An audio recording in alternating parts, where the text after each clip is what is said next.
During Antiques Roadshow's tour of Chicago in 2014, one attendee got some sensational news as he learned that one of his favorite paintings from his parents' collection had increased in value 30-fold since they bought it. He brought in a sombre surrealist painting by the late artist Leonora Carrington, who had died just 3 years before, which increased the value of her artworks.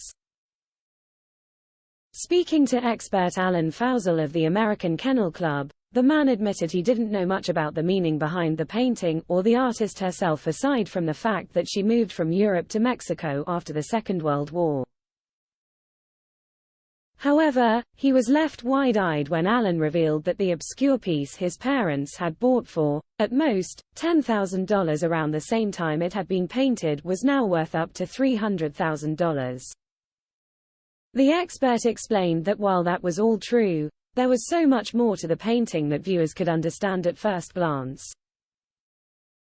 Undoubtedly the most famous surrealist is Salvador Dali, who brought the art style into popularity with his otherworldly imaginings, but Alan highlighted that surrealists also tended to look at the dreams and nightmares for inspiration. He noted that a nightmare is likely what influenced the specific artwork the guest had brought in, with its fiendish creatures and dark color palette. Alan pointed out the large wolf-like figure with multiple arms and legs, that seemed to be the main subject of the painting in the center, surrounded by bushes which he pointed out also housed some hidden, wolf-like faces, and looming, bat-like creatures. Knowing some history of the artist greatly assisted in understanding the meaning behind the macabre piece. As the expert explained, after the war, she suffered a nervous breakdown.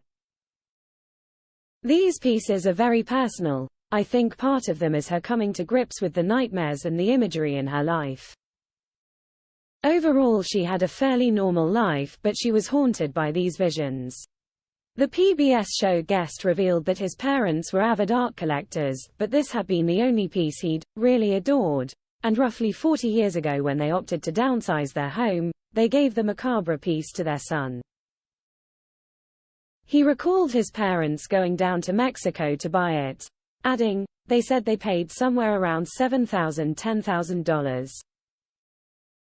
Which was a big price to pay for a painting. I'm sure my father had to think twice when he did it."